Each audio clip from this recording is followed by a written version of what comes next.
Bismillahirrahmanirrahim. Jadi hari ini kita akan membahas tentang reaksi redoks, yaitu reduksi dan oksidasi ya.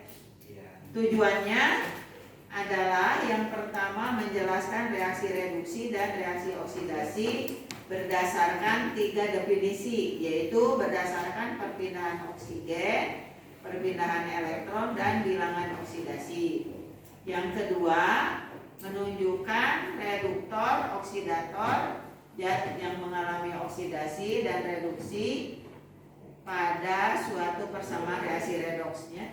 Jadi materinya hanya satu, yaitu reaksi reduksi dan oksidasi. Nah, redoks singkatan dari reduksi dan oksidasi ya.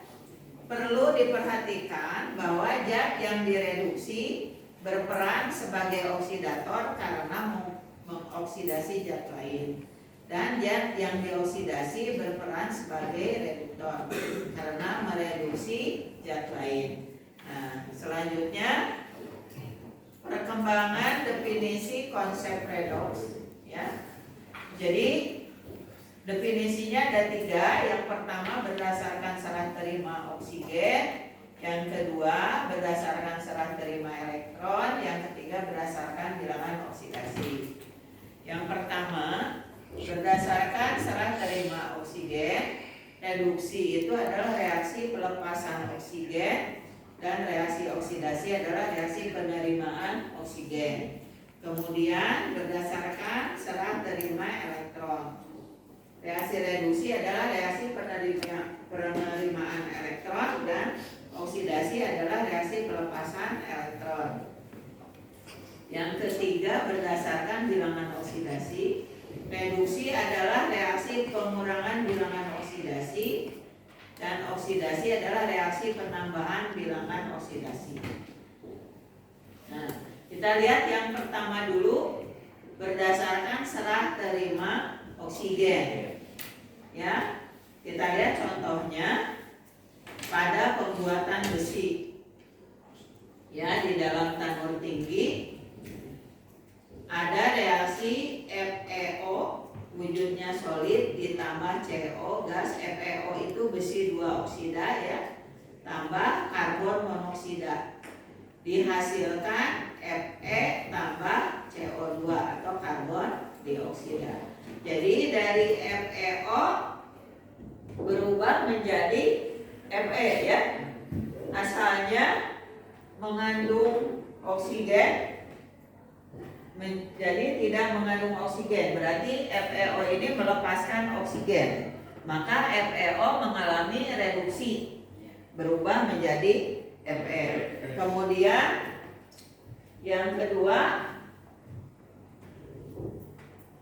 pada perkaratan besi ya, contohnya asalnya Fe ya, tunggal atau monoatomik ya, unsur monoatomik, bereaksi dengan oksigen ya.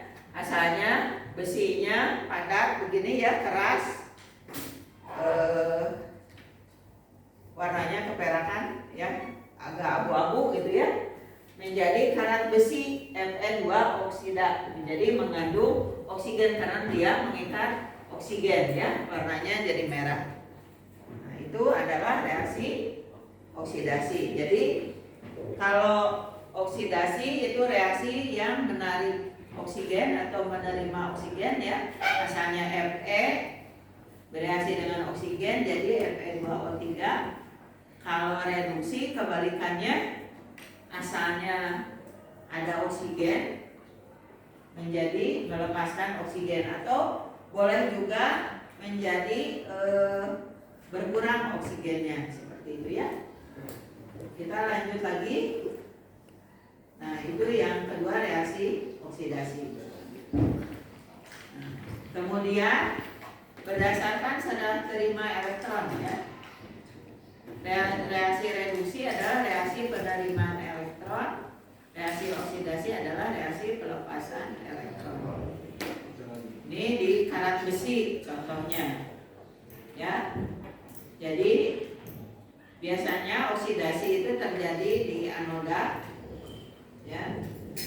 besi atau Fe yang solid melepaskan 2 elektron menjadi Fe2+, maka dia mengalami oksidasi, ya, terjadinya di anoda. Nah, seperti itu ya. Atau Fe2+ berkurang lagi elektronnya atau melepaskan 1 elektron lagi menjadi Fe3+. Itu reaksi oksidasi. Sedangkan di katoda dia selalu terjadi reaksi reduksi, ya. Oksigen tambah H+ tambah 4 elektron. Elektronnya ada di sebelah kiri panah. Ya, berarti reduksi, menangkap elektron. Kalau melepaskan elektron, elektronnya ada di kanan, ya, di kanan panah. Seperti itu berdasarkan serah terima elektron. Yang ketiga, reaksi redoks berdasarkan ini contoh yang lain, ya. Pada baterai masih berdasarkan serah terima elektron. Ya, contohnya ini pada baterai primer litium, jadi Li+ melepas 1 elektron, ya. Ini bisa digunakan sebagai sumber arus, ya. Reduksinya di katodanya MnO2 tambah Li+ menjadi LiMnO2. Elektronnya di sebelah kiri menarik elektron, gitu ya. Ya, nah, seperti ini, ya. Kemudian zat-zat yang mengalami reduksi oksidasinya bisa kita tentukan. Yang mengalami oksidasi tadi kan Li, ya, yang mengalami reduksi adalah MnO2. Jadi ya zat yang dioksidasinya Li, ya. Maka Li fungsinya sebagai reduktor, ya. Dibalikan. Kalau hasil oksidasinya asalnya Li jadi Li+, gitu ya.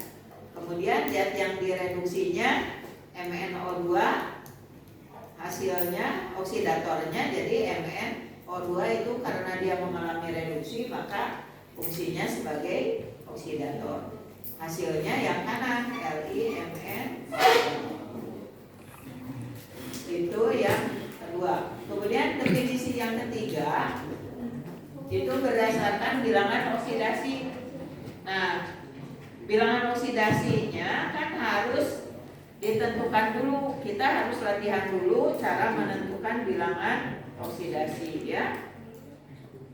Bilangan oksidasi definisinya sebagai jumlah muatan negatif dan positif dalam atom yang secara tidak langsung menandakan jumlah elektron yang telah diterima atau diserahkan. Atom yang menerima elektron akan bertanda negatif, atau yang melepaskan elektron bertanda positif. Ya, ini ada beberapa aturan. Bilangan oksidasi unsur bebas adalah 0. Ya, unsur bebas itu bisa berupa monoatom. Contohnya apa? Ne, ya, neon, karbon, Cu yang berdiri sendiri berarti monoatom. Ya, Ibu ingatkan lagi, ya, yang unsur-unsur bebas monoatom.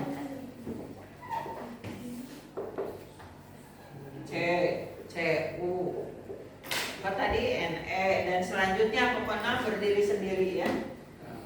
Na. Ini bilongsnya adalah 0, ya. Kemudian ada yang unsur di atom. Unsur di atom N2, H2, O2.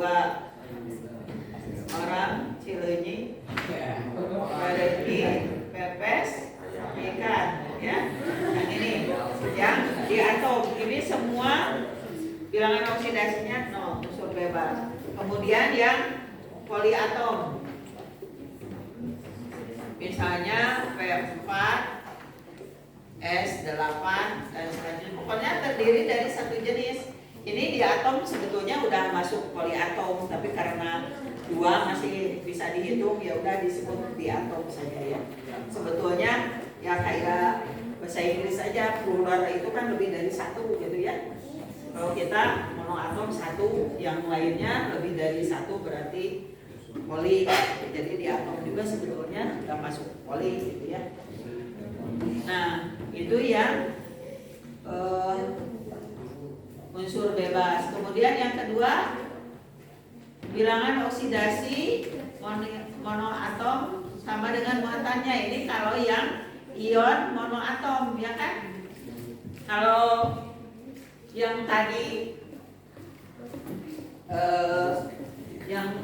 ini berdiri sendiri. Kalau sekarang ion tapi masih monoatom, contohnya Cu2+, dibedakan dengan ini kan, atau Na+, ya. Yang ini bilangan oksidasinya sesuai dengan muatannya. Positif 2, ini positif 1. Kalau yang ini berapa bilangan oksidasinya? 0, dari unsur bebas ya, sama ini sama. Itu ya, bedanya unsur bebas sama ion monoatom. Kemudian yang ketiga, jumlah bilangan oksidasi atom-atom pembentuk ion yang poliatom sama dengan muatan ion poliatom tersebut. Ya. Contohnya di sana SO4 2-min. Jadi SO4 2-min ini 2-min ini untuk keseluruhan bilangan oksidasi S sama bilangan oksidasi O4. Tapi kalau S 2-min saja berarti ini 2-min ini khusus untuk S saja, gitu ya. Itu bedanya monoatom dengan poliatom. Kemudian aturan yang keempat, jumlah bilangan oksidasi untuk semua atom dalam senyawa adalah 0. Ya, contohnya di sana CuO. Yang ini kan tidak ada muatannya, berarti ini senyawa. Jadi jumlahnya sama dengan 0. Beda dengan yang ini. Kalau yang ini berupa ion, jumlahnya sesuai dengan muatannya, gitu ya. Terus aturan kelima, bilangan oksidasi unsur-unsur logam golongan utama 1A, 2A, 3A sesuai dengan nomor golongannya.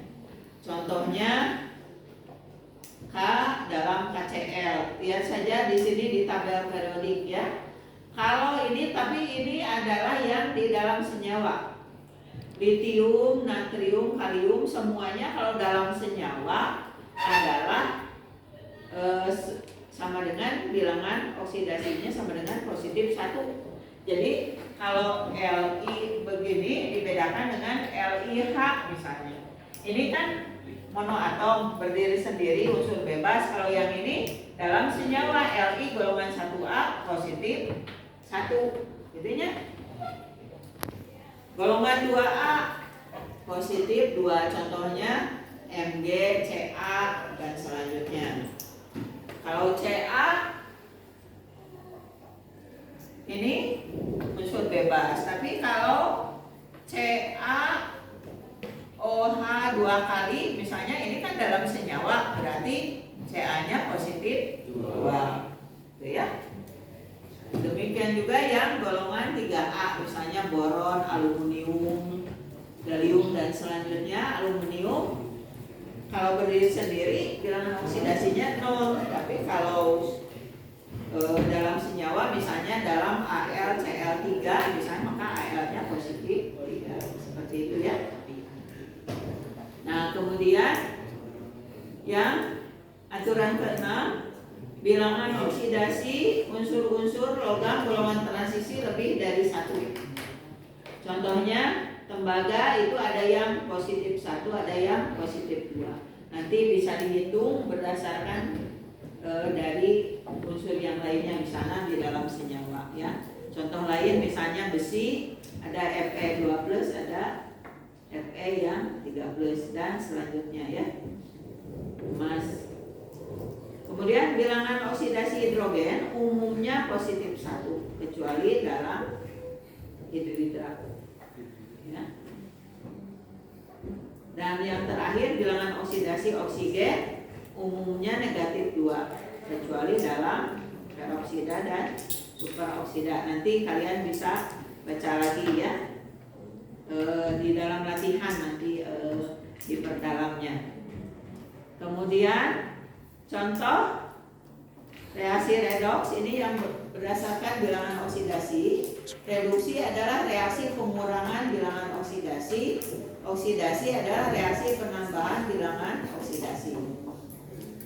Nah, ini saja contoh tadi perkaratan besi ya. Jadi kan besi ya, yang ini kan berdiri sendiri. Jadi bilangan oksidasinya sama dengan 0 berdasarkan aturan tadi unsur bebas ya. Kemudian oksigen juga unsur bebas, jadi bilangan oksidasinya 0. Tapi dalam Fe2O3 oksigennya dalam senyawa. Tadi di dalam senyawa oksigen sama dengan -2. Oksigennya ada berapa? Indeksnya ada 3, berarti -2 kali 3 -6. Maka Fe-nya harus, supaya jadi 0 dalam senyawa kan jumlahnya 0, maka Fe-nya harus plus 6. Fe-nya ada 2 indeksnya ya. Indeksnya ada 2, maka plus 6 bagi 2. Jadi untuk 1 Fe plus 3. Maka perubahannya untuk Fe dari 0 ke plus 3. Reaksinya adalah oksidasi. Bilangan oksidasinya kan naik ya. Kalau oksidasi adalah reaksi penambahan bilangan oksidasi. Jadi dari Fe ke Fe2O3 oksigennya mengalami oksidasi. Fe-nya mengalami oksidasi. Sekarang oksigennya O-nya dari 0 menjadi -2. Jadi turun. Kalau turun, bilangan oksidasi turun, maka reaksinya reaksi reduksi. Seperti itu ya cara menentukannya. Nah, jadi zat yang dioksidasi Fe, karena Fe kan mengalami oksidasi, maka Fe fungsinya sebagai reduktor ya, dibalikan. Kalau zat yang direduksinya O2 ya, yang mengalami reduksi, maka O2 fungsinya sebagai oksidator ya. Hasil oksidasi dan hasil reduksinya adalah Fe2O3 ya, seperti itu. Kemudian setelah ini nanti kalian kerjakan tugasnya ya. Tugasnya mencari bilangan oksidasi dari unsur-unsur di bawah ini ya. Di dalam persamaan reaksinya ada 5. Kemudian nanti kalian tentukan yang mana yang mengalami reduksi, yang mana yang mengalami oksidasi berdasarkan bilangan oksidasi ya dan perubahannya.